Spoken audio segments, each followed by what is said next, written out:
This is the University of Tampa.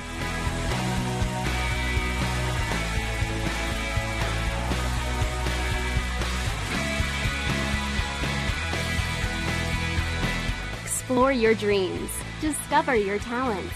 Get ready to invent, innovate, and be a leader. This is the University of Tampa.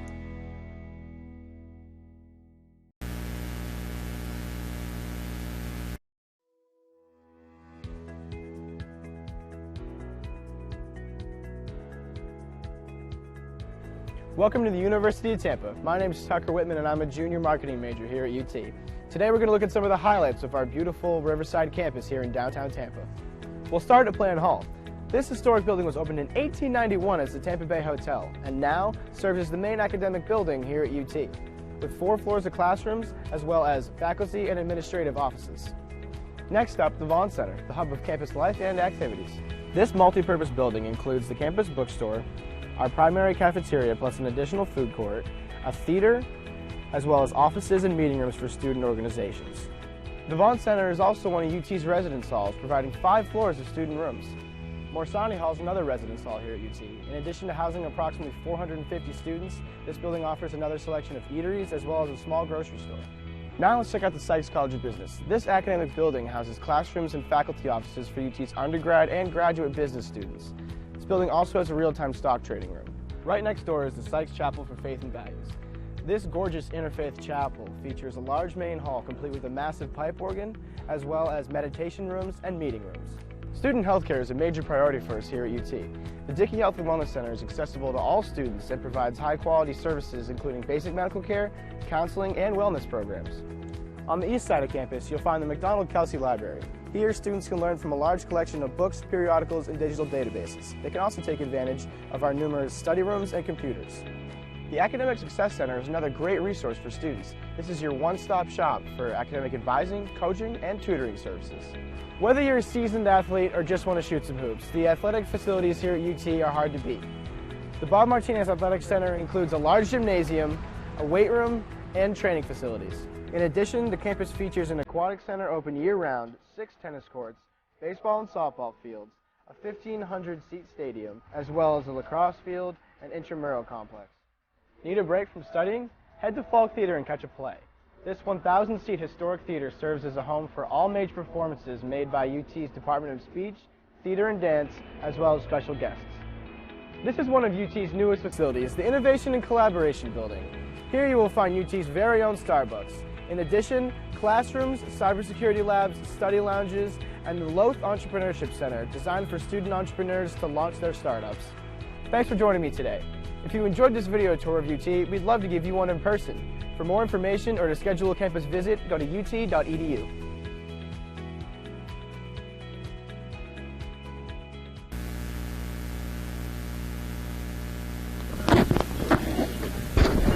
Welcome back to the second game of our scheduled doubleheader between the University of Tampa Spartans and the University of North Georgia Nighthawks. I'm Bruce Wozniak, joined by Brandon Davis, and set here to start things off in Game 2 as it's Mariah Galehouse who gets the start for UT in the circle after we saw Corinne Miner pitch 6 innings in Game 1. And then coming on in relief to pitch the 7th and final inning was Kate DeSimone. A 7-0 victory. In case you weren't here with us, the visitors, an offensive display for sure in Game 1, and the Spartans were snake bit by a whole bunch of errors. But Brandon, as you mentioned during our first broadcast, it's a clean slate now. Clean slate, 0-0. So let's see how Galehouse can get the Spartans their first win of the day. And I thought you made an excellent point in our first game when you said that just the mere fact that it's 0-0, there's no more 4-run deficit, 6-run deficit, 7-run deficit, all that goes away. And you also made the point, completely different pitcher changes everything. Exactly.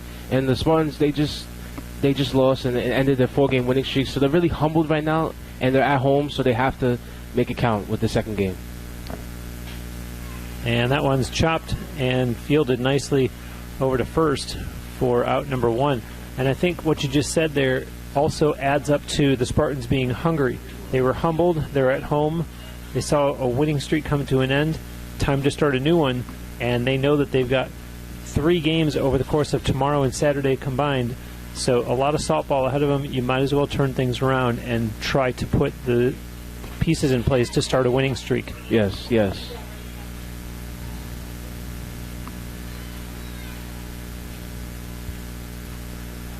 For the University of North Georgia, this is Olivia Sinkfield, number 2 hitter.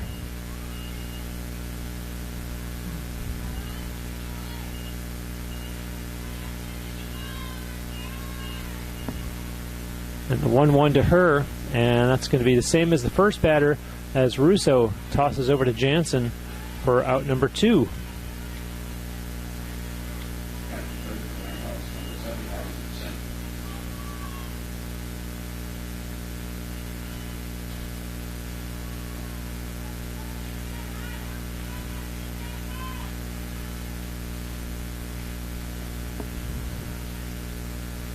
And there you see what's going to be 3 consecutive Russo to Jansen putouts as the Nighthawks go 3 up and 3 down in the top of the first inning.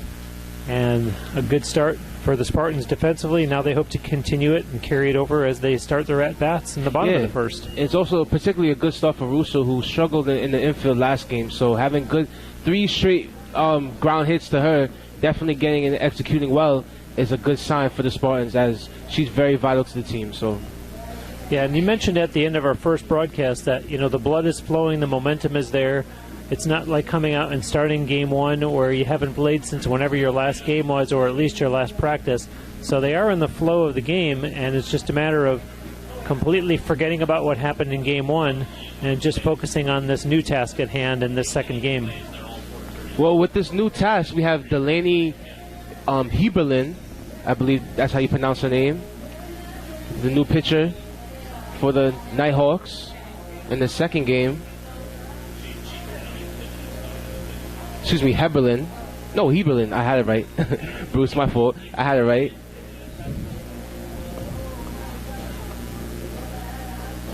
As she looks to give the Nighthawks their second win of the night, as you previously stated that the Nighthawks did win 7-0 in the first game.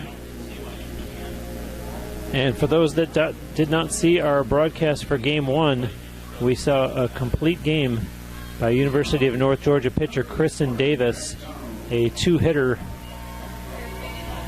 as the Spartans hoping for a much different complexion here in game 2 as Lauren Fantone steps in to lead things off for UT in the bottom of the first.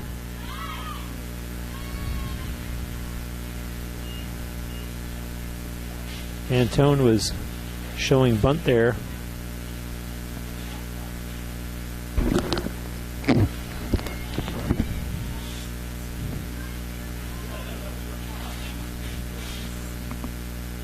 And the 0-1 is right back to the pitcher and over in plenty of time for out number 1.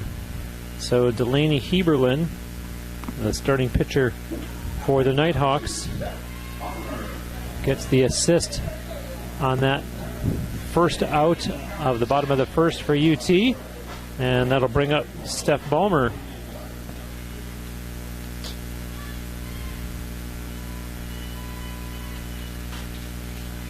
Chopped foul.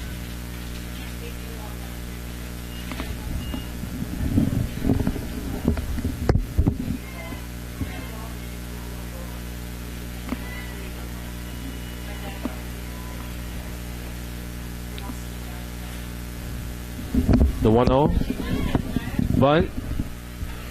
Nicely Heberlin fielded, fakes, and she restrains herself as she lets Ballmer go to first. Heberlin did a nice job fielding that. I'm not sure why Heberlin chose to not at least try the throw to first. Well, she hesitated twice, making 2 pump fake gestures. I don't know why. Maybe just hesitation. I'm not sure, but we'll see what Mariah Gearhouse could do. And they do score that one a hit. Yeah, it is a hit. Maybe an error in judgment is about it, as you see the ball that's to short and not in time over to first. So all of a sudden, a very different looking Spartans offense as we're only in the bottom of the first and they have 2 runners on base. And you have 2 hits. As we previously stated that the Spartans had only 2 hits in the first game, they already have 2 hits in the first inning of the second game.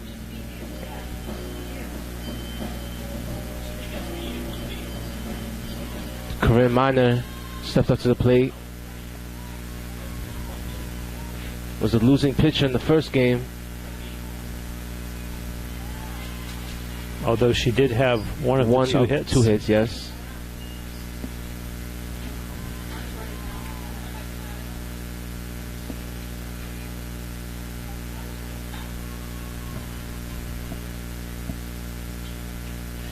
Minor watches that one go by for strike 1.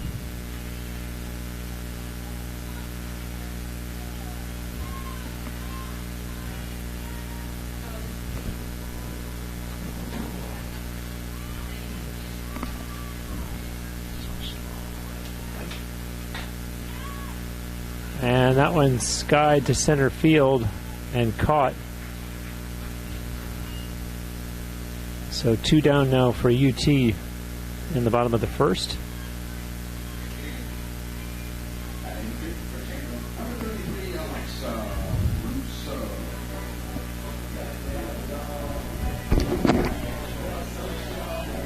It's still loading.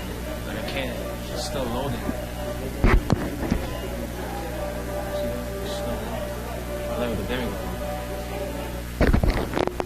Looks a Russo, the Spartans batter, with 2 outs and 2 runners on.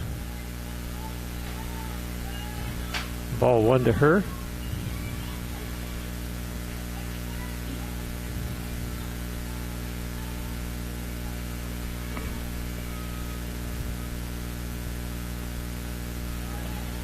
And that'll be ball 2.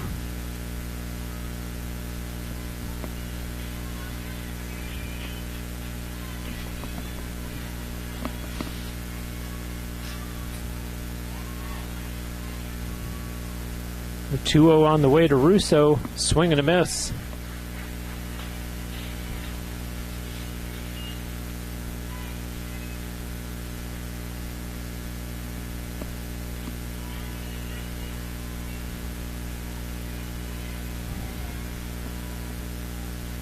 And swing and a miss for strike 2.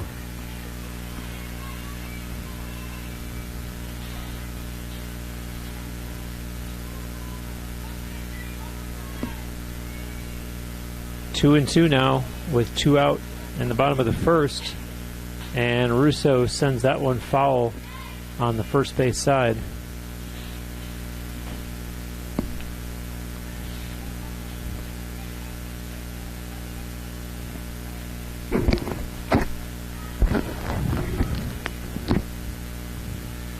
Delaney Heberlin, let's see what she can do here on the 2-2. And induces a pop-up by Russo, and that'll be caught for out number 3. So the Spartans get no runs on 2 hits. There were no Nighthawk errors and 2 Spartan runners left on base. We are through 1 complete, scoreless. You're watching Tampa Spartans softball on tampaspartans.tv.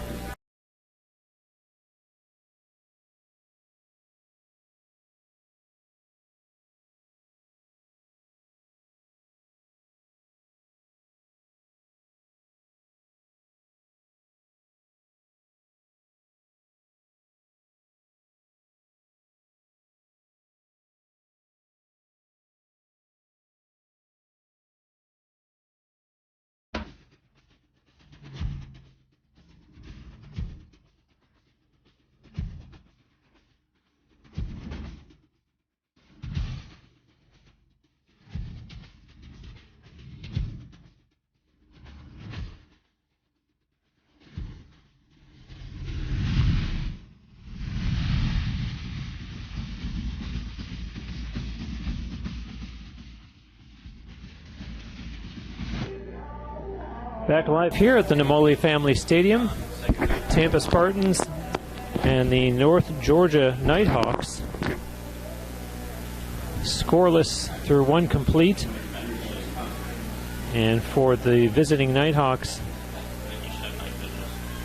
They went 3 up and 3 down in the top of the first.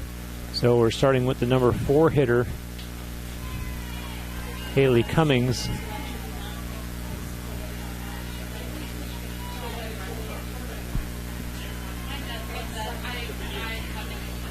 And the next pitch from Galehouse, and that's a strike. Cummings down 2 strikes now. It's not usually the thing she does. She usually keeps that bat alive and swinging, as she just did here with a base hit to the left field. And that's what you look for from your number 4 hitter. And Cummings delivers to lead off the top of the second. So that'll bring up Gracie Mixon.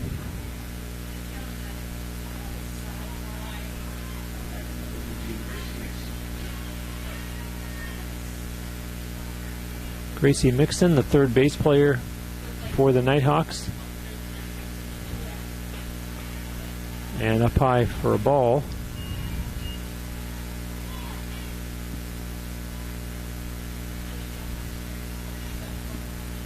Mariah Galehouse, Brandon, you talked about in game 1, just like Corinne Miner, effective from both the circle and the batter's box.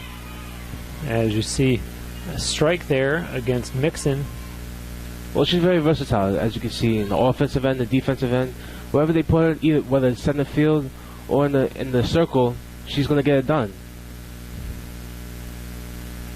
And the 1-1, ball 2.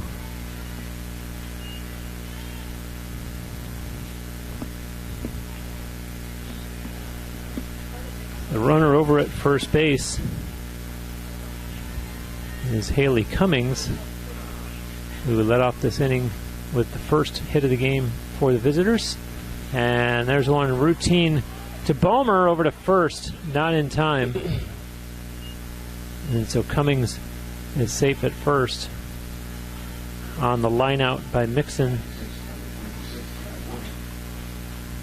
And so that'll bring up Hannah Forehand.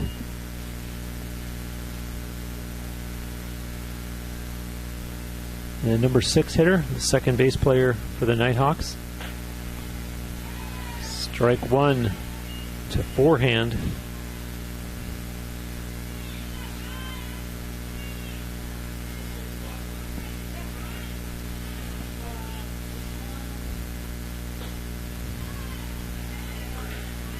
Ball 1. 1-1 with 1 out, 1 runner on. Mariah Galehouse, and that one is up high for ball 2.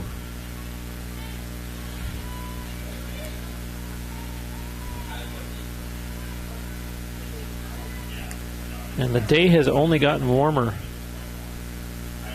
As you see a ground ball that's going to get through the infield for a base hit. And now runners at first and second. At game time of game 1, our temperature was 85 and it increased to 86, and now it's 87. So a very beautiful afternoon.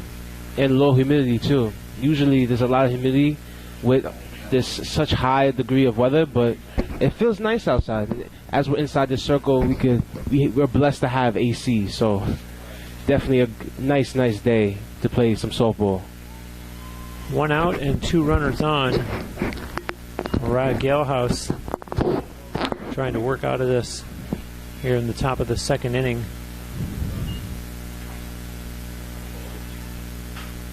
And bounces that one, stepping on second over to first. And they're not able to complete the double play. And so there's now runners at first and third, but 2 down for North Georgia in the top of the second.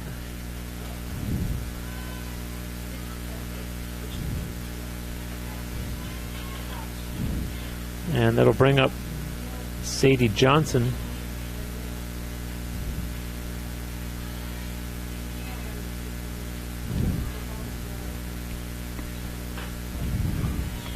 And strike 1.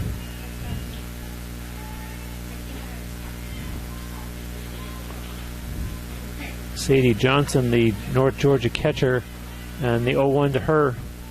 And she looks at that one for ball 1. I wouldn't be surprised if the runner on first base goes to second.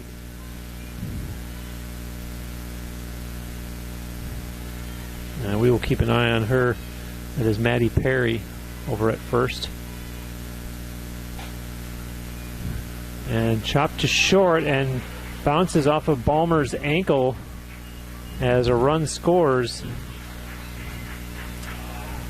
And so an error on Steph Ballmer.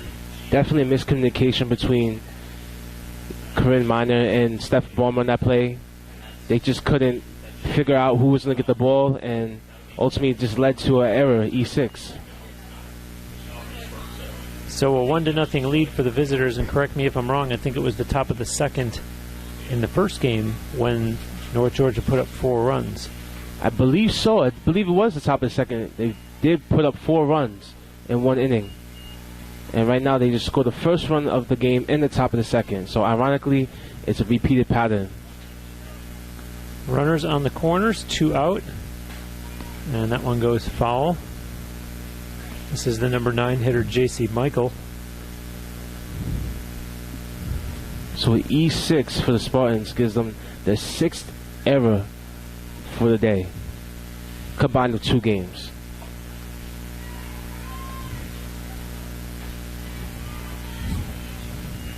And that'll be a strikeout to end the top of the second inning, but not before the Nighthawks get the first run of the game.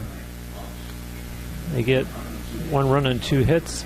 There was 1 Spartan error and 2 Nighthawks runners left on base. So through 1.5, the Nighthawks with a 1-0 lead. But as you pointed out, both teams have 2 hits, and that means that, like you said, during the bottom of the first, the Spartans already have, in just 1 inning, the same number of hits they had through the entire first game. So let's see if they can just continue with the hits now, because as the sun came down a little bit, maybe they could try to swing for the fence maybe, because the sun was blocking their view. Let's see if they can try to get a hit now. As well, now you see the sun's coming out a little bit more now.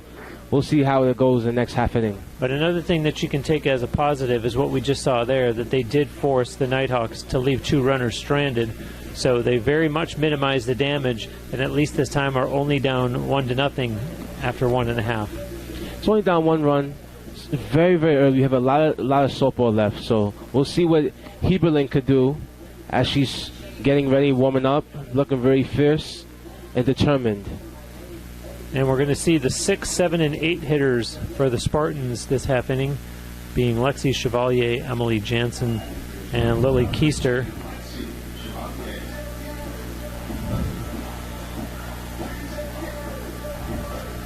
And it looks like we might have actually gotten more fans in the stadium for this game, and that could be a scheduling situation in terms of classes and or work that have allowed more people to be here for this game too.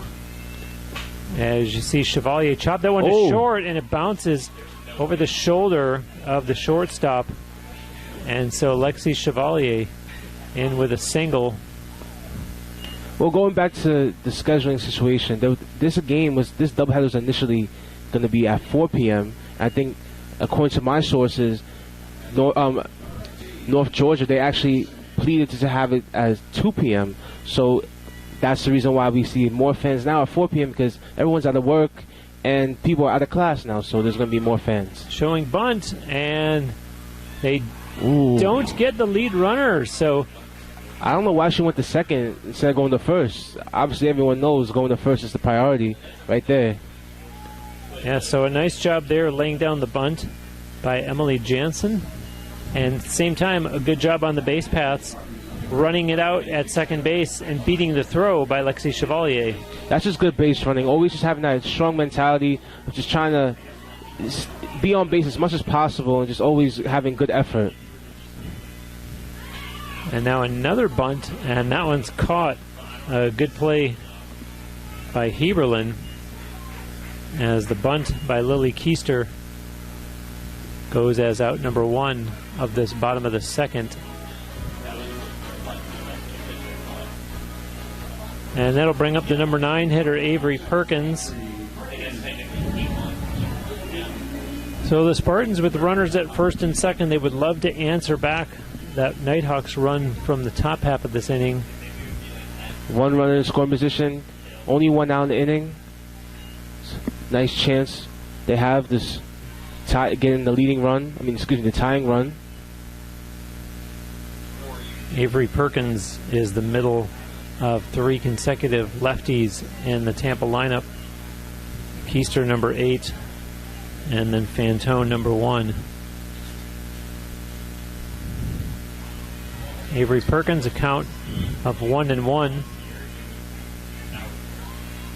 Perkins went 0 for 3 in the last game, so she's definitely trying to get her first hit of the day. And the pitch from Delaney Heberlin on the way, and chopped, and they do get the out at first base, but the runners move up. So with 2 outs, Spartans have 2 in scoring position,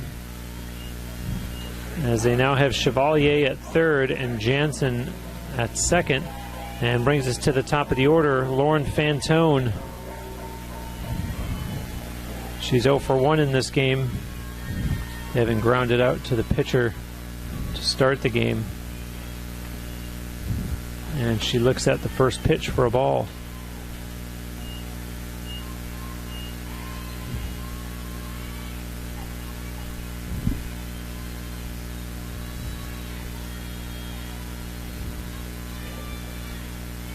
Heberlin's 1-0, grounded right to first, and flipped just in time for out number 3. A great play by the Nighthawks on that play by the second baseman and the first baseman to close out the inning and prevent from getting another error on the night. So we are through 2 complete, and North Georgia in the lead 1-0. We'll be right back on TampaSpartans.tv. I pledge. I am an NCAA student athlete. And I pledge to be a champion of unity on my team, on my campus, and in my community. I pledge to embrace differences and strive for inclusion and collaboration. I pledge to stand against racism, hate, and discrimination. I pledge to strive for love, care, and forgiveness. I pledge to stand against silence, deceit, and obscurity. I pledge to strive for dialogue, truth, and understanding. I pledge to stand against fear and doubt. I pledge to strive for trust and belief in one another. I pledge to stand against complacency and stagnancy. I pledge to strive for change and growth. I commit to supporting my fellow student athletes in all circumstances that impact them. I commit to both choosing unity personally and encouraging it for all. I pledge these things because we are stronger together. United as one.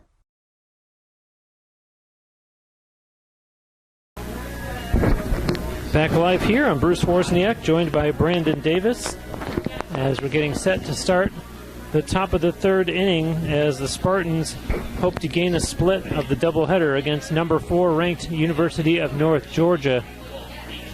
And if they're going to do so, Mariah Galhouse will have to provide some shutdown pitching from the circle. Not just pitching, but also hitting. They need to get their bats alive in the next coming innings. But right now, let's focus on her pitching as she gets the first pitch. And that's Jolie Lester, who leads off the Nighthawks batting order.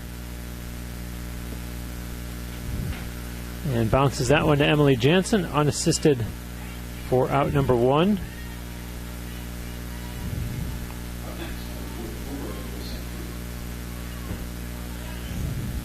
That'll bring up Olivia Sinkfield, who in the first game of the doubleheader, as you see, are working here against Galhouse. And the 1-2, and that's going to be a base hit to left field. Yeah, another hit for Sinkfield. As we previously stated in the first game, had numerous hits, numerous RBIs, and she gets another hit for her spectacular night. I'll bring up Madison Simmons, the number 3 hitter, and fouled past the first base bag.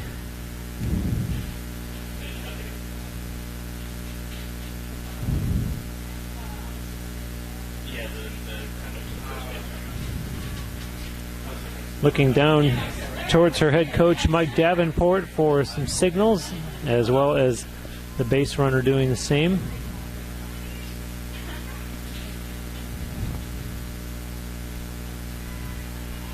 And that goes in for a ball.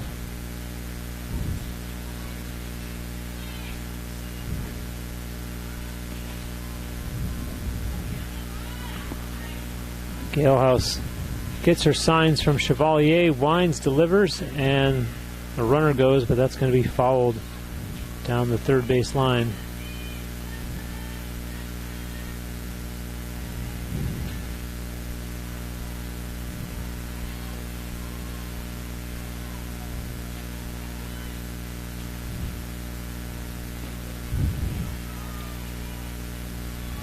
Sinkfield at first base, tried to advance to second. As you previously stated, she had 3 hits, 2 RBIs. And that one's fouled down the right field line. It bounces off the top of the wire fence. What are the odds of that?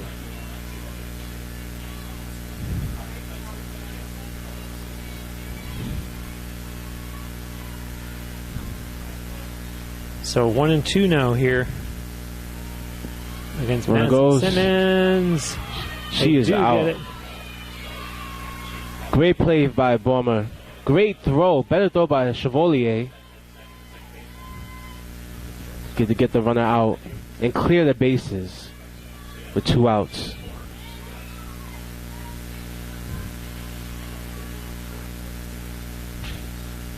And that'll go foul. Simmons was 0 for 3 in game 1. And as you mentioned, Olivia Sinkfield, wow, what a first game. She was 3 for 4 with 2 RBI and a run scored, and that one is chopped to Baumer at short, over to first in time for out number 3. So the Spartans able to quickly dispose of North Georgia in the top of the third. And this is what they want to do, take control of this second game. They're the home team, and really try to get themselves started as they get ready to head out on the road. Yes, it is a good start. As we previously stated, pitching, it always comes down to the pitching, and as you can see, Mariah Galehouse is really having a good start to her pitching and her game tonight. So as long as that goes good, everything should be good for the Spartans. The updated won-loss records, by the way, following that first game. North Georgia is now 12-5, and the Spartans are 8-4.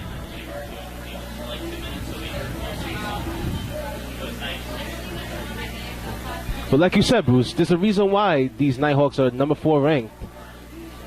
As you can see with our eyes, watching them for the first time this season, they definitely stand out as a number 4 ranked team. As you see, Delaney Heberlin completing her warm-up pitches. And so that'll bring us to the bottom of the third inning. And the Spartans will start things off with Steph Baumer. She singled in the first inning. And that means that we are seeing the 2, 3, and 4 hitters for UT here in the bottom of the third.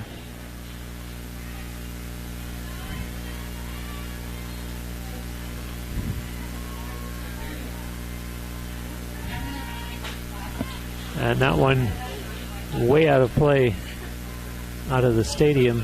Almost to the car. The Spartans will play Florida Tech tomorrow and Saturday, a 6 o'clock start over in Melbourne on the other coast tomorrow, and then a doubleheader against Florida Tech on Saturday starting at 11 a.m. over on the East Coast. And Baumer, a long fly ball back to left field at the warning track, caught. Oh, a great catch by Jolie Lester on the warning track as she gets the ball. For a minute, though, I thought it was going to go out, but didn't have enough length on it. But great play by Jolie Lester. Yeah, Baumer really took that one for a ride. And unfortunately, just not enough distance. And so there's one away here in the bottom of the third, as it's Mariah Galehouse, who is 1 for 1 in this game, and pops that one up and caught just like that by Maddie Perry for out number 2. So retired was the starting pitcher of this game, and stepping into the batter's box is the starting pitcher from the previous game, Corinne Miner.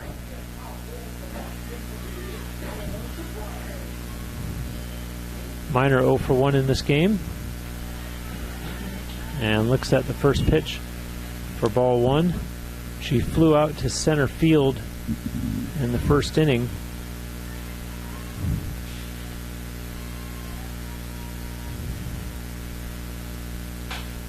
And sends that one to center field again, and that'll be out number 3.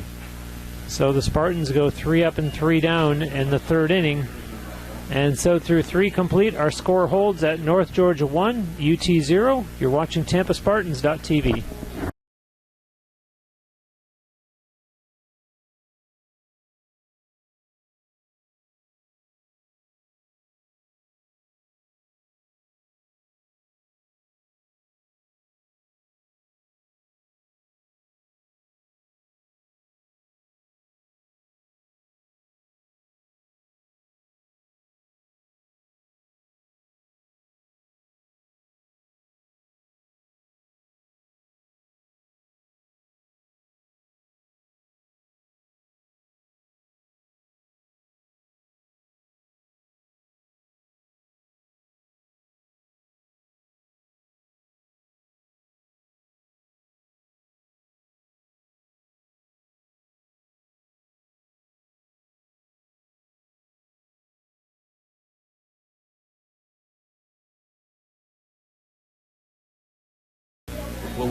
Back live here at the Namoli Family Stadium as we're getting ready to start the top of the 4th with the number 4 hitter, Haley Cummings. Haley Cummings in the last game, she actually went 0 for 3, but nevertheless she had 1 RBI in that one. Contributing to the 7 runs. 1 for 1 in this game, although 1 for 2 very quickly as she lines out to Corinne Miner at third for the first out of the top of the 4th.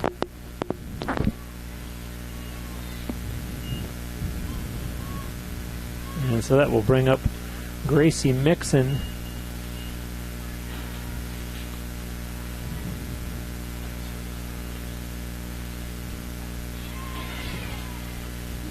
And it's worth repeating, we mentioned during game 1 of this doubleheader, 4 left-handed hitters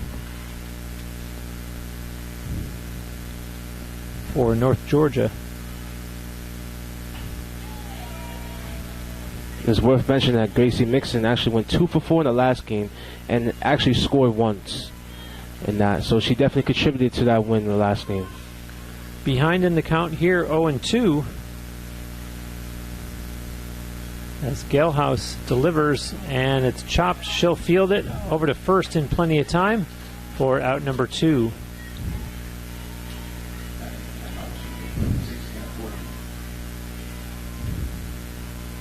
Very quickly, we're to the number 6 hitter, Hannah Forehand. 1 for 1 in this game with a single and a run scored. The game's only run scored in the second inning, as it's 0-1 to her.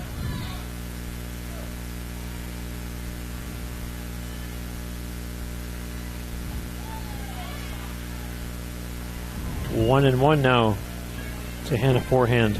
We mentioned the pitch count from the last game, how Corinne Miner had like 60 pitches within 4 innings. Only 35 pitches right now for Mariah Galehouse, and we're in the top of the 4th.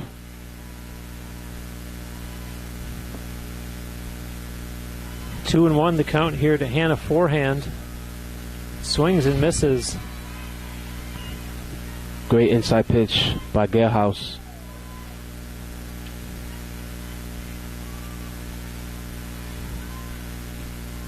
Bases are empty. 2 away. Here's the 2-2. And that goes fouled on the third baseline. Forehand stays alive.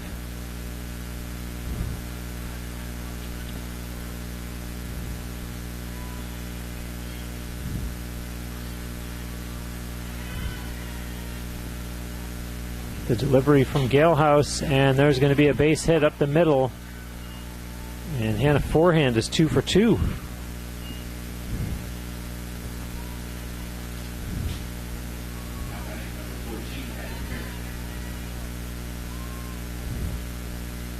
Four hits in the game so far for the Nighthawks, as the number 7 hitter Maddie Perry steps into the batter's box.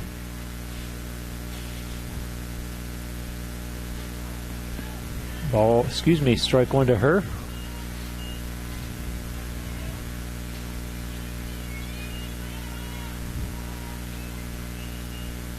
The 0-1.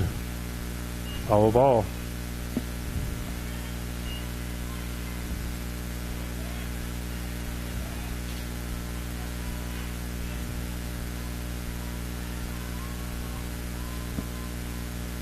The 0-2, there goes the runner, and that one's going to go foul. And the forehand was off to the races for sure. Yeah, you can see the speed on her.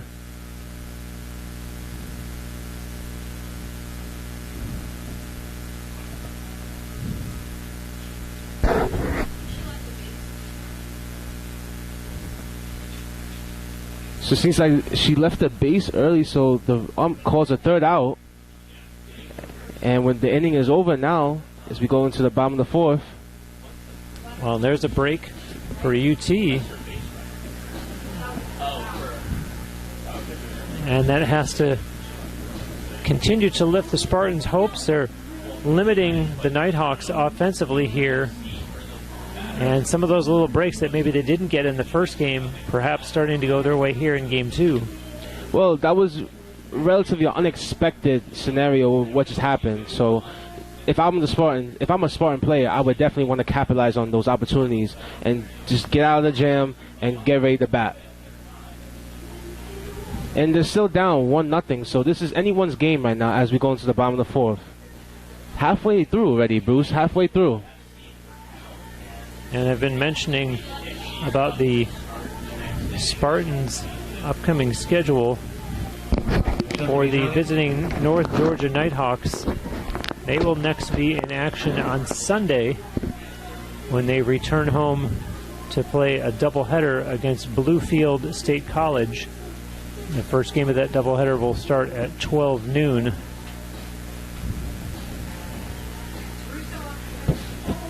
And so the Spartans get ready to bat here in the bottom of the fourth, as it'll be Alexa Russo starting things off here, with UT trailing 1-0. And ground ball to short, over to first in time. And just like that, Russo is retired. Yeah.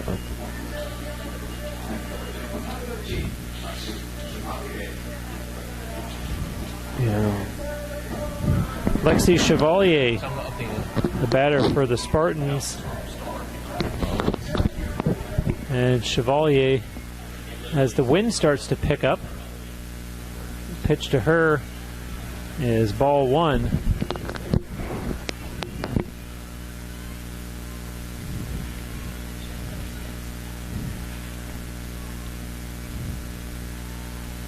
Next pitch from Heberland on the way.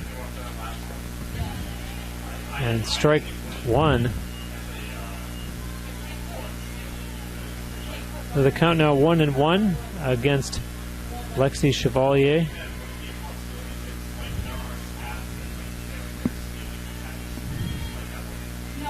And laces that one to left field for a base hit, and Chevalier with a single. A good rip, great timing, great base hit to the left field, almost a left field line. Perfectly well executed, and now she's on base at first base. So that'll bring up Emily Jansen. Just one out here in the bottom of the fourth. Jansen 0 for 1. Nothing lead for the visitors. And swing and a miss. As I mentioned before, Jansen 0 for 1 in this game. Trying to advance the runner here. Get something going. Time call.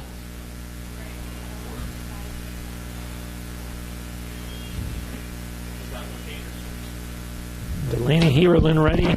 And the 0-1 on the way is foul down the third base line.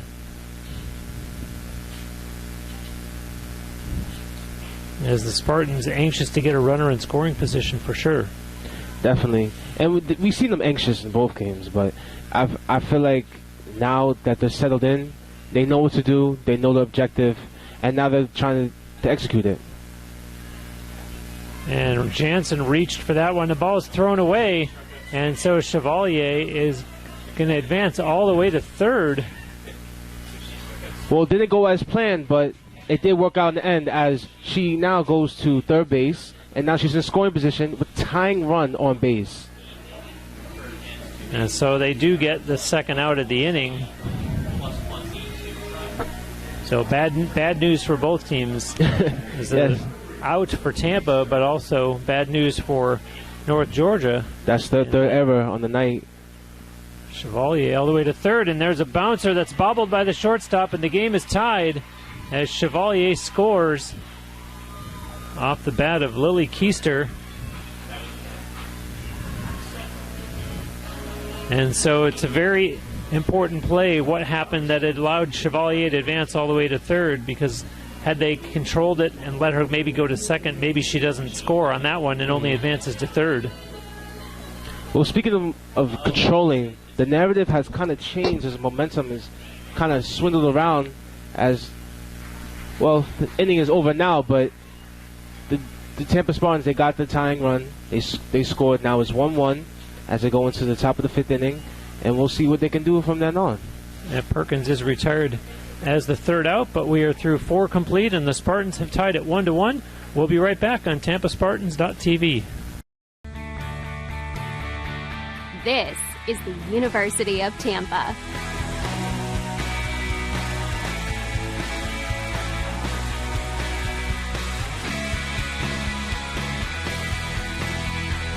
Explore your dreams. Discover your talents. Get ready to invent, innovate, and be a leader. This is the University of Tampa.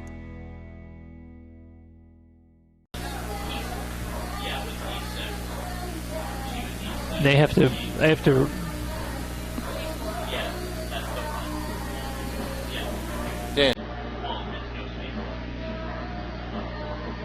I had a dream I could buy my way to heaven.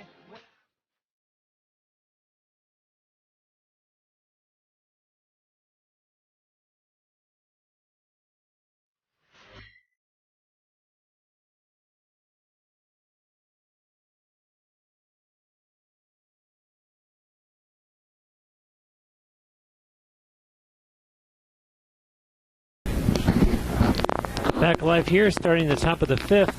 The Spartans have tied the game.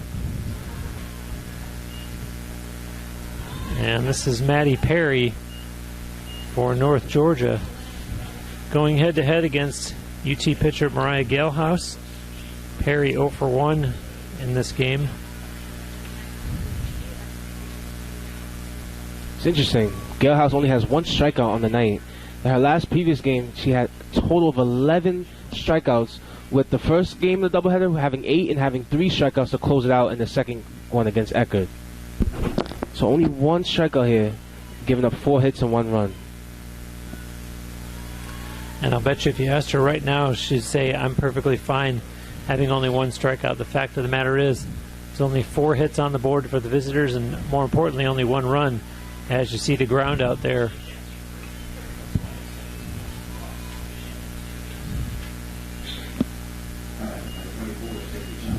And that'll bring up Sadie Johnson, the Nighthawks catcher. She's still hitless in the 2 games combined, looking to get something going.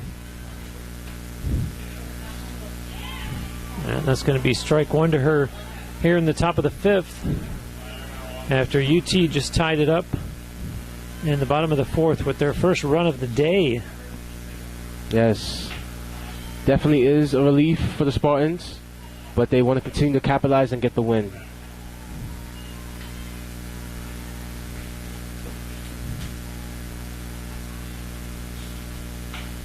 And a shot to the outfield, and that'll be caught by Lily Keister for out number 2.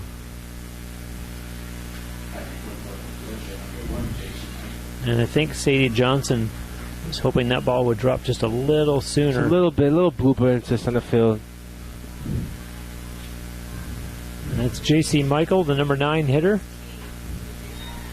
And correct me if I'm wrong, but I believe J.C. Michael was the leadoff hitter in Game 1 and batting 9th. I think she was. I think she was. But now Lester is the leadoff hitter, so it's kind of interesting. Maybe a strategy for the coach. Change things up. But they won, so if it ain't broke, don't fix it. But they did fix a little bit. Yeah, maybe just a little bit of a different dynamic and maybe trying to throw off the Tampa pitching staff a little bit. As you see, the 1-1 swung on and missed for strike 2. And a nice defensive inning here for UT so far. Hoping to close out J.C. Michael. And that one's going to go foul down the left field line. You can see the outfielders pressing in as they're very anxious to close out this inning. But also, not just to close out this inning, but also to track down the ball if it goes into the outfield. But let's not underestimate the power of the number 9 hitter, J.C. Michael, who was the leadoff hitter in the last game, like you said. Chopper, foul ball.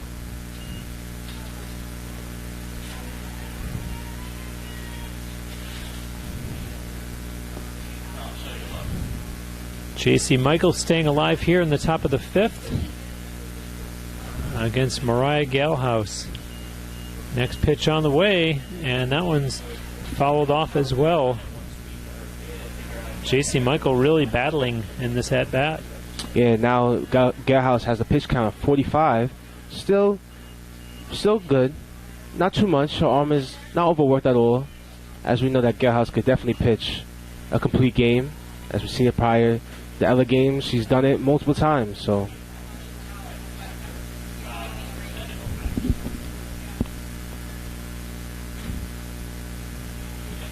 The 1-2 on the way. No, ball 2. Ooh, it's a close one. She almost check swing on that one.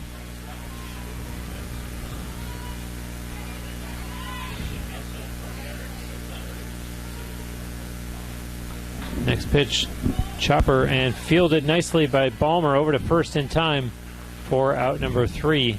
So down go the Nighthawks in the top of the 5th. No runs, no hits, no Spartan errors, and no Nighthawks runners left on base. So Brandon, the door's open a little bit here for UT. Like I said before, 1-1. It's anybody's game. It's 1-1. The stats are relatively similar. The Spartans are looking relatively optimistic coming into this next half inning, so we'll see what they can do. Yeah, credit UT for not being intimidated by the 7-0 loss in Game 1, and here they are standing toe-to-toe with University of North Georgia in Game 2, and as you said, everything is even. Each team has 1 run on 4 hits, so they got to be feeling good about themselves at this point. Well, one thing I did see is that's different from the first game is that the infield definitely got more better on tracking down their ground balls and just executing as a whole. So once the pitching is better, the infield is better, everything else will come into fruition, like I said before. So props to head coach Leslie Cancer for just talking to her players and just trying to get the right mentality coming into the second game. So yeah, the fact that they do have 4 hits, quote unquote, already, and they've only batted through 4 innings, and yet, as we mentioned before, they went the entire game and only had 2 hits in Game 1. So already that's out the window. We know that we can hit this pitcher now, so it's just a matter of putting a few base hits together and getting another run across the plate. As we see Lauren Fantone in the batter's box here, the number 1 hitter for Tampa, and she leads off the top of the 5th. And that one up high for ball 1. Just at 5 o'clock Eastern Time here on a Thursday afternoon in Tampa. And that one goes foul down the left field line.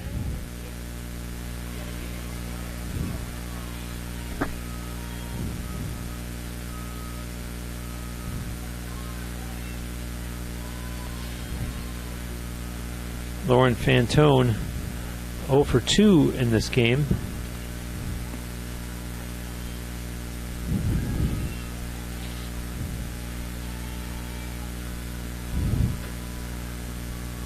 The 1-1 to her. It's outside for ball 2. And in game 1 of this doubleheader, of course, we mentioned that the Spartans only had 2 hits. So Lauren Fantone 0 for 2 in this game. And yeah, she was 0 for 3 in the first game. And like I said, 0 for 3 again. She'll be 0 for 3 in 6 at-bats tonight. And, you know, like I said before, speaking with you off the air, Lauren Fantone, she is the tone setter for this team, as she's the leadoff hitter. So once she gets going, everyone else kind of follows with the top of the lineup going. So as she continues to struggle, let's see what her other teammates can do. So 1 out in the bottom of the 5th, as it's Steph Ballmer, who is 1 for 2 thus far. Singled back in the first inning and flew out to left field in the 3rd. And next pitch coming from Delaney Heberlin. And Ballmer watches that one for strike 1. Great breaking ball pitch inside. Don't think Ballmer was expecting that pitch. Heberlin's 1-1. Swung on and it goes foul over towards the North Georgia dugout.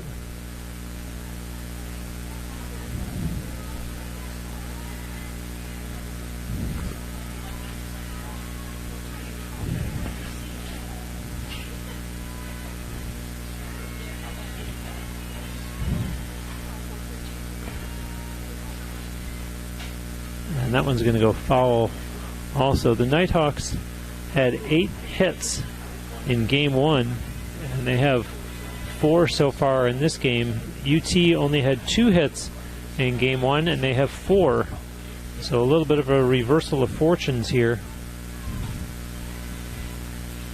The Nighthawks have half as many hits as the first game, and the Spartans have twice as many hits. And Steph Ballmer, a keen eye at the plate, as it's now 2-2.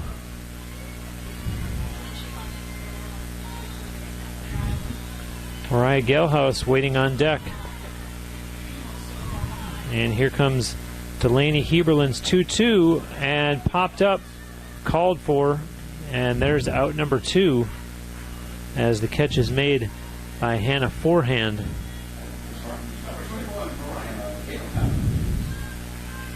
So Galehouse 1 for 2 in the second game with a single to first base. I wouldn't expect her to swing for the fences. I wouldn't expect it. I mean, I would expect her, but I wouldn't be surprised though. Strike 1 to Galehouse.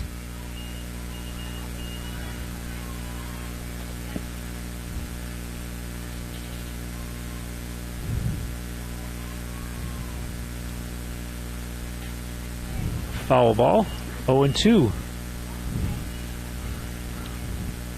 Yeah, it's just about finding a pitch.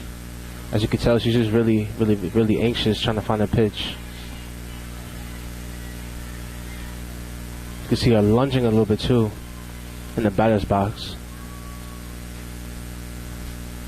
The 0-2, and a grounder routinely fielded over to first in plenty of time for out number 3. So the Spartans, no runs, no hits. There were no Nighthawks errors and no Spartans runners left on base through 5 complete. Our score is 1-1. We'll be right back on TampaSpartans.tv.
I'm Bruce Wozniak alongside Brandon Davis here at the Namole Family Stadium as we are locked in a 1-1 tie and getting ready to start the top of the 6th inning as Mariah Galehouse goes to work here against the Nighthawks leadoff hitter, which is Jolie Lester.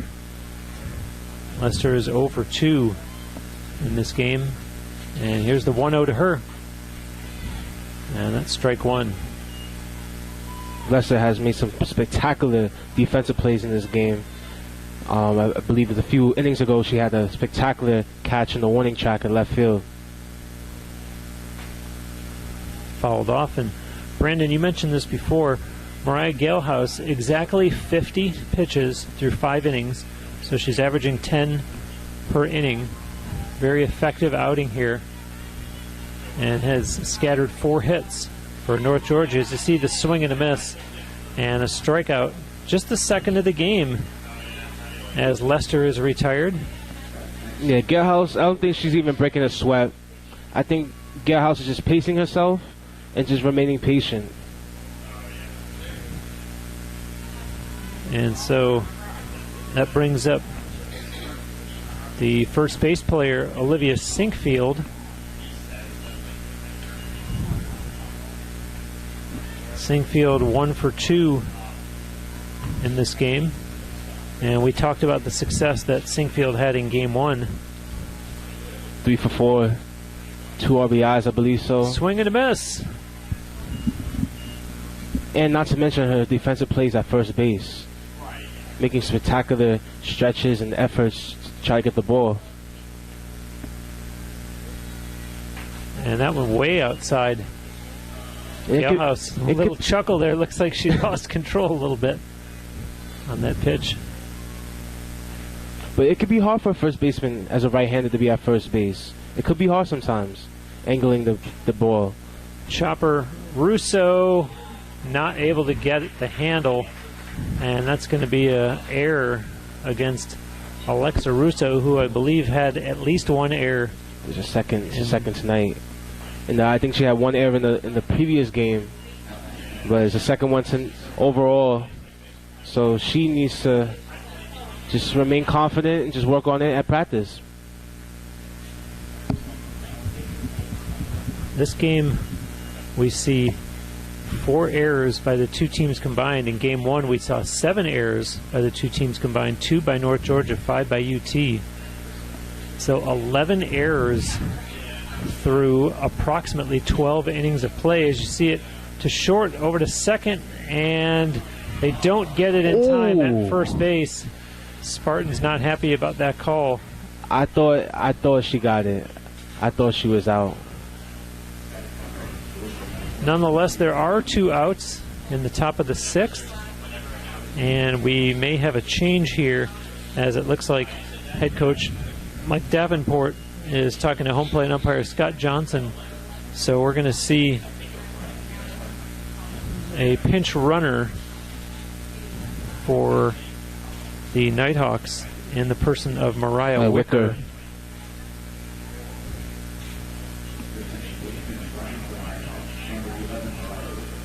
Coming in for Madison Simmons.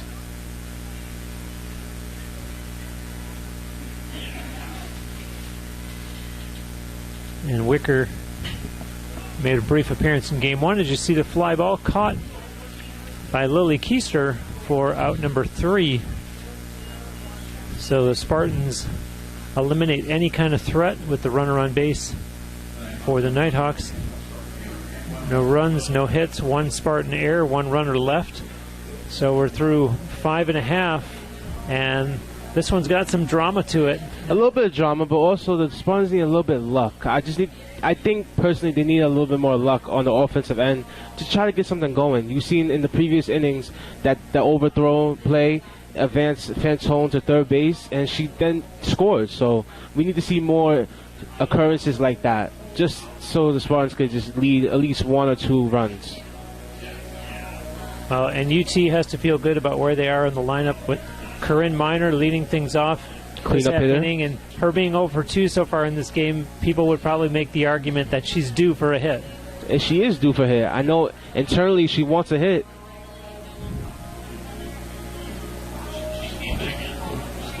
I don't think Minor is accustomed to not contributing for her team, so I think definitely this brings a little bit of retaliation, a little bit of vengeance from the first game, just try to contribute to this game, at least not from the pitching end, but also from the offensive end. And she was 1 for 3 in the first game, so if she can scratch out a base hit here, she'll be 1 for 3 in this game also. This inning, we will also see Alexa Russo and Lexi Chevalier. Oh, Corinne Minor's up. Minor going head-to-head here with Delaney Heberlin, who has thrown, get this, just 35 pitches. As you see, that one stays in play. And on 1 pitch, they retire Corinne Minor. So a pitch count of just 36 for Heberlin. That just goes to tell you that Spartans are really anxious to get a hit. They'll take the first hit. They'll take what they got. So that brings up Alexa Russo. Russo 0 for 2 in this game. She was 1 for 2 in the first game. Heberlin's first offering is strike 1. More fans coming and coming as we see more fans coming in the second game. And a good time to be watching this game as we're in the late stages and tied at 1. Here's the 0-1, and that's up high for ball 1.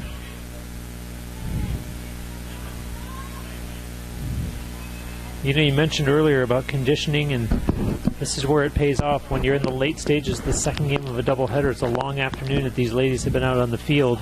As you see the big swing and a miss.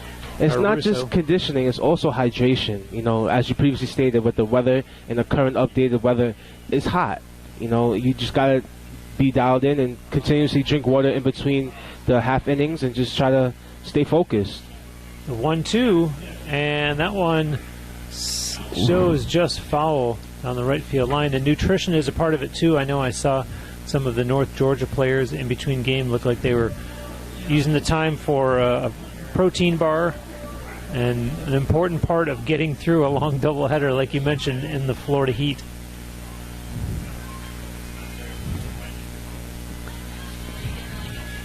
And now the 1-2 on the way to Alexa Russo. Swing and a miss. And down she goes as just the second strikeout of the game for Delaney Heberlin. So not many strikeouts here for both pitchers, but not many hits either for both teams. So it's definitely a little bit dramatic here, like you were saying previously. And Lexi Chevalier, who's 2 for 2 in this game. I believe she's the only Spartan that's 2 for 2. Only Spartan has 2 hits. Strike 1 to Lexi.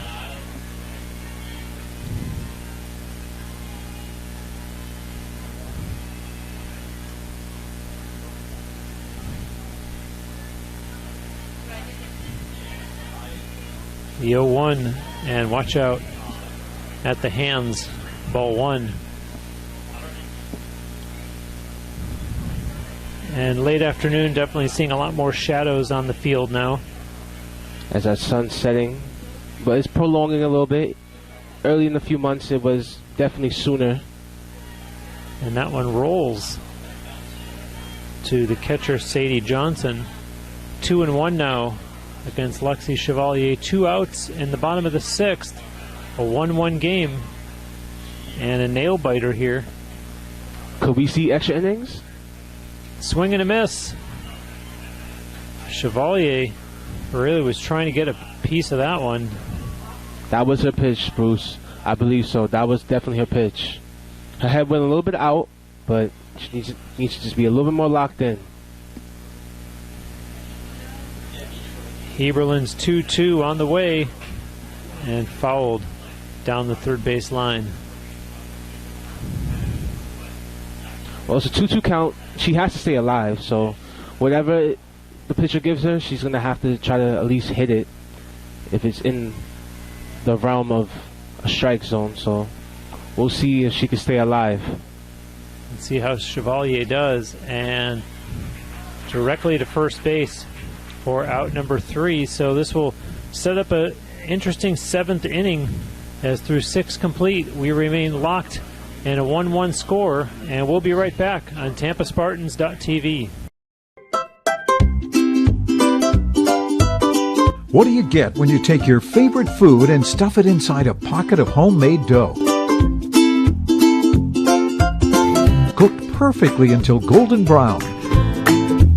It's a mouth-watering empanada from Mr. Empanada. No one makes a better empanada. Take Ted Webb's word for it. Almost as good as my mom used to make. Check out our website for a location near you, MrEmpanada.com. It's not about any one thing. It's about how everything comes together, how it all connects. People, ideas, resources, community, everything. Quality of life services. That's what we do. Sodexo. Back alive here at the Namoli Family Stadium as we get set for inning number 7 in this game 2 of a doubleheader, as the Spartans and the University of North Georgia Nighthawks are deadlocked in a 1-1 tie. The visitors got their only run in the top of inning number 2, and UT, the bottom of the 4th, is when they tied it. And it is a mirror image of the line scores, as it's 1 run, 4 hits, 2 errors for the Nighthawks, and the same 1-4-2 for the University of Tampa. As the leadoff hitter will be Gracie Mixon, number 5 in the lineup for head coach Mike Davenport. 0-1 to Mixon, who on this game is 0-2. 0-1 to her, fouled back.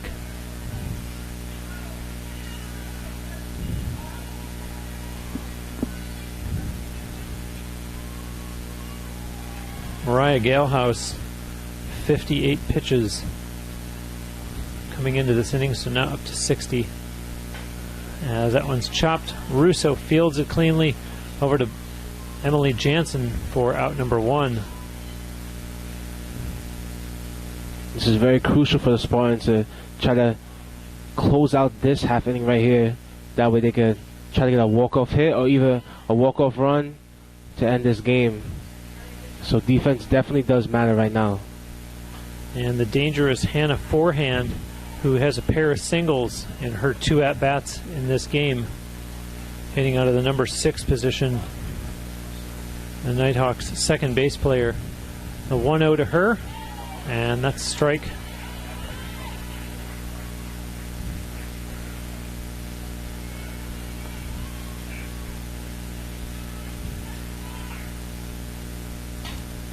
And chopped foul.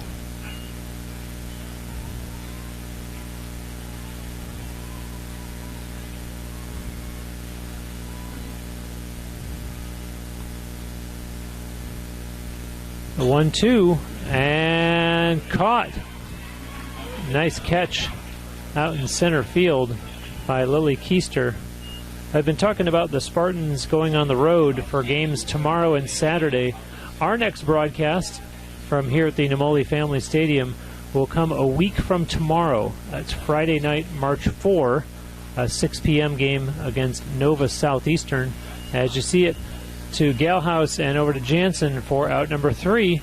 And so we'll go to the bottom of the 7th and see if the Spartans have 1 run left in their offense or if it's going to go extra innings. But Brandon, if you're UT, you got to be optimistic with the way this game has gone. If you choose to think about game 1, which I know Leslie Cantor doesn't want them to do, especially because they have been so focused in this game. Right now is the reason to be locked in the moment. You know, you have the upper hand, you have this opportunity to get a walk-off run and end the doubleheader. So that is definitely the primary focus that Leslie Cantor is definitely trying to invoke into her players right now, just to stay in the moment and just be ready for anything. So yeah. And when UT does come to the plate here in the last half of the 7th, we will see the 7, 8, and 9 hitters, Emily Jansen, Lily Keister, and Avery Perkins, who unfortunately are combined 0 for 6 in this game, but you could also argue the other side, somebody's due. Well, Heberlin has been pitching relatively good this entire game, but at any moment anything can happen. So we'll see what happens with Jansen coming up. Yeah, in fact, Delaney Heberlin, a pitch count of only 47. 47. That means that she's actually averaging just under 8 pitches per inning, which is just amazing. Well, that just goes to tell you how good and how much trust she has in her outfield and her infield. They've been definitely doing their job. You know, the number 4 ranked team, they're definitely just living up to their rank. So this is what North Georgia Nighthawks do. So Emily Jansen to start things off in the home half of inning number 7. It only takes one Tampa run for this game to end. As you see the ball get through, and Jansen reaches base. She now represents the winning run at first. Yes, yes. Let's see if she can stay on base, have small base running, and hopefully have an opportunity to be in scoring position. As we have no outs right now in the second batter at the batter's box. That'll bring up Lily Keister. And Keister showing bunt. It goes foul.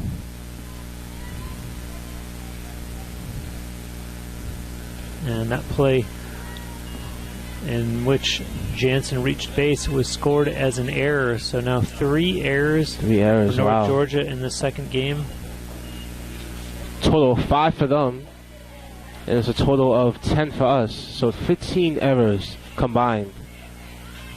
Laying down a bunt again. Keister, nicely done. They do advance the runner as Keister's thrown out at first. But more importantly, is now a runner in scoring position for the Spartans. Emily Jansen on second base as Keister is retired, and that brings up Avery Perkins. And a nice opportunity here, as all that's needed is a base hit that should score the winning run. Well, let's see. You know, both teams are hitting a 160 in this game. And she's trying to slap hit it right now to get the runner to advance. But both teams 4 for 25 hitting. It's very unlikely we'll see another hit, but it's also very likely we'll see another hit. So we'll see. Here's how the it goes. 1-0 to Perkins and a grounder. And she's going to be safe. safe. No one's covering second. She advances to second now. And 2 runners are on scoring position. With the Spartans. That's that luck that you talked That's about that luck, before yes, that exactly. has to break the Spartans That's away. the luck.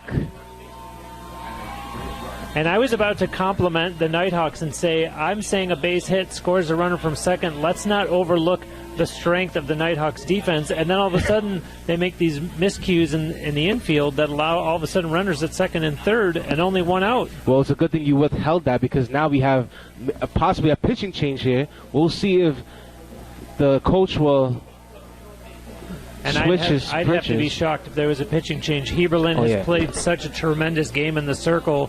I think if nothing else, if you're the head coach, Mike Davenport, you're calling a timeout to tell your girls, settle down. This is why we're the number 4 team.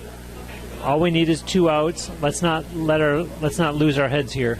Yeah, that's what he's basically telling them based on the body language that he had. It was very short, very just direct, just saying, look it, girls, get together, let's go, get it together. Got two runners on scoring position, and they just need to get out of this jam. So that's what he was basically trying to tell his players. Now the good news for the Spartans, if it isn't good enough news already, is that this is back to the top of the order. So we've got Lauren Fantone now, your number 1 hitter, and that means that on deck is Steph Ballmer. Fantone 0 for 3. You could argue she's due. Ballmer does already have a hit in this game. Runners in second and third. They're essentially walking Fantone to have bases loaded for Stephanie Ballmer, who is on deck. And this is interesting because in the international game, intentional walks, the pitcher doesn't even bother to throw the 4 pitches. You just notify the umpire of the intentional walk, and they move along. And so they're intentionally walking Lauren Fantone on 4 straight pitches. This is interesting here. And this might have been part of what the discussion was that head coach Mike Davenport had in the circle during that timeout, in addition to settle down and let's not lose our cool. As you see Fantone take first base. So 1 out here in the bottom of the 7th. The score tied 1-1. And the Spartans have the bases loaded for Stephanie Ballmer. As you can see the infield coming in close now, I definitely think that Coach Davenport, his strategy was to get every man on base and then try to get a double play as there's only 1 out right now. So we'll see with Stephanie Ballmer. And a chopper to third. They get the play at the plate. And so out number 2 is Emily Jansen, thrown out at home. But the Spartans still have the bases loaded. Still bases loaded, but my prediction was a little bit right. As Mariah Galehouse comes up to the plate. And this is a power hitter. She's a number 3 hitter, not the cleanup, but she's also a power hitter. So outfield, definitely look out for Mariah Galehouse. She singled in the first, and she obviously would love to do the same thing here in the bottom of the 7th. The ground ball, and does it get over in time? No. And, wow, and that's going to be the game, folks. A controversial call by the umpire calls Mariah Galehouse safe. And head coach Mike Davenport out right away to argue with the umpire. And the Spartans, meanwhile, celebrating as Galehouse. I don't want to inflict my opinion, but since the umpire was all the way on the other side of the field, his judgment could not be that much concrete. But I would say, in my opinion, that she was out. But nevertheless, that's the final game, 2-1. Well, let's also remember, though, that on a play that close, they always use the expression the tie goes to the runner. So you could argue that she's safe in that sense, that from his perspective, it looked close and the tie goes to the runner. Either way, the Spartans are able to salvage a split of the doubleheader by winning Game 2 by a 2-1 score, and that has to make them feel great after the way they looked in Game 1, and now knowing that they have to go and play 3 games over the course of tomorrow and Saturday after having just played 2 here. They would have been a lot different emotionally had they lost both of these games. Exactly. Going on the road, losing 2 straight at home, and then going on the road for a long time, and not having your next home game a week from now definitely is detrimental to the mental health of these players as they try to just uplift each other coming into the weekend. So they have Florida Tech next game. I believe that's a doubleheader. Well, they have 1 game on Friday. Excuse me, 1 game, I think Saturday, and they have a doubleheader after that on Sunday, I believe so. So that's definitely something that they should look forward to as they get this second win in the doubleheader. So North Georgia is now 12-6 on the season, and the Spartans are 9-4. The final line score, the Nighthawks in this second game, 1 run on 4 hits. They committed 3 errors, and that's disappointing as the Spartans just better by 1 run. A 2-1 victory for UT. I'm Bruce Wozniak, thanking you for watching alongside Brandon Davis and Daniel Polka for helping us out at Master Control. Have a great afternoon. Thanks for watching on TampaSpartans.tv.